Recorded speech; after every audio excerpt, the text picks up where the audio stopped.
Ամենակարևորը քաղաքական շարժառիթներ են դրանք, թե դրանք ինչ նպատակ են հետապնդում, արդեն չեմ կարող ասել, կերևա հետո, post factum արդեն կարող են գնահատողական մոտեցումներ կատարել, կամ գնահատողական հասկանալ, թե ինչու եւ ինչի համար է այս ամեն ինչը արվում։ Պարոն Սարգսյան, ի վերջո իրավաչափ էին արդյոք այս գործողությունները, մասնագիտորեն եթե վերլուծենք։ Իհարկե իրավաչափ էին եւ իմ գործընկերները, որ հիմա ներգրաված են Arczepiskopos Աջաբարյանի պաշտպանությանը կներկայացնեն կարծում դատարանի դահլիճում, խափամամիջոցի քննարկման ժամանակ, իհարկե դրանք իրավաչափ չէին, այսպես ասեմ, դրանց չխորանալով մասնագիտական որևէ այդպես ավելի բարդ տերմինոլոգիայի մեջ։ Պարոն Սարգսյան, հաշվի առնելով, որ նախորդիվ եղած ձերբակալությունների եւ կալանավորումների առնչությամբ նաեւ ստանձնել էիք պաշտպանի հանձնառություն, ես չեմ հիշում կոնկրետ որ կալանավորվածների անունները կնշեք։ Հրայր Սարգսակ Հակոբյանի եւ Աղվան Արշակյանի։ Սա կարող ենք համարել հենց այդ գործի շարունակությունը այդ համատեքստում, այսինքն ընդդեմ եկեղեցու Փաշինյանի հրահանգի հետևանք։ Իհարկե կարող ենք համարել։ Դա այդպես էլ կա։ Այսինքն տրամաբանության մեջ էլ հենց շարունակվում է։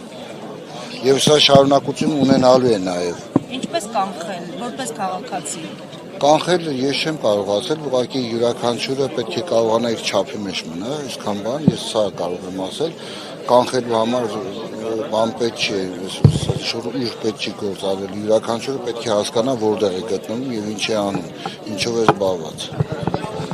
Միքայել Սրբազանին են վերագրելու ահաբեկչության մեջ եւ կալանավորելով։ Ես այս պահին չեմ կարող ասել պաշտոնական մեղադրանքի ինչա կամ ոնց է, ես միայն կարող եմ ասել այն ինչ որ arczepiskoposin մեղադրում են, դա շատ ավելի վաղուց է եղել եւ ժամանակին այդ մասով որևէ հետապնդում կամ քրեական հետապնդում չի եղել։ Ինչու են հիմա հիշել, այս պատեհ ժամանակ կամ անպատեհ ժամանակ չեմ կարող ասել։ Այնուամենայնիվ խնդիրը կայանում է նրանում, որ դա ունի որոշակի նպատակ։ Դանիել Յովաննիսյանի գրառումը, եթե տեսնենք փաստաթղթերով են ներկայացրել, որ իրենք դեռ նախորդ տարի դիմել էին եւ դատական իշխանությունը չէր բավարարել, հայտ նշելով, որ որևէ հանցակազմ չկա եւ հիմնավորում չկա։ Ու ինքը ասել էր, որ փաստաբանական թիմը հիմա կարող է այս փաստաթղթերը օգտագործել, ցույց տալ, որ քաղաքական որոշակի ենթատեքստ կա։ Նայեք,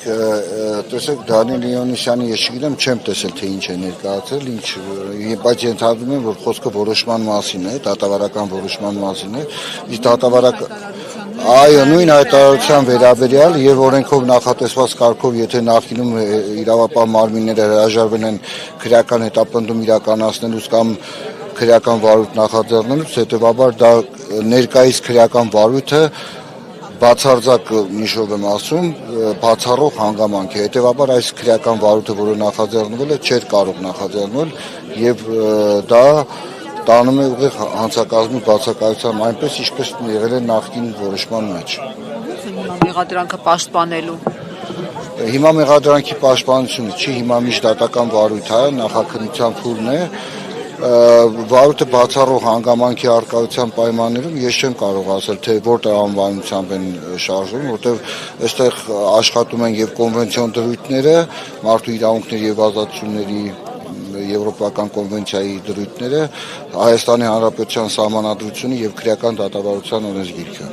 Պարոն Սարգսյան, անդրադառնալով դատավորին եւ նրա կանխատեսելիությանը, Մասիս Մելքոնյանի մասին եմ նշում, սա բացարկի հիմք չէ, հաշվի առնելով նախադեպերը, աղմկահարույց տարբեր գործերով, որ նա ուղղակի տակել է որոշումները։ Իհարկե բացարկի հիմք է, պաշտպանական թիմը կարող է բացարկ հայտնել իմ պատկերացմամբ եւ բացարկի համար բավականին շատ նաեւ հիմնավորումներ կան, որոնց հիմա ես պարզապես չանդրադառնամ, հենց հանրային լայն լսարանը ունի այդպիսի տվյալներ, որոնք հասանելի են եւ պաշտպանական թիմին եւ նաեւ նույն վարույթն իրականացնող մարմիններին։ Այնպես որ բացարկի հիմքերը, հիմնավորումները բավականին շատ են։ Շնորհակալ եմ։ Բավական։ Պարոն Սարգսյան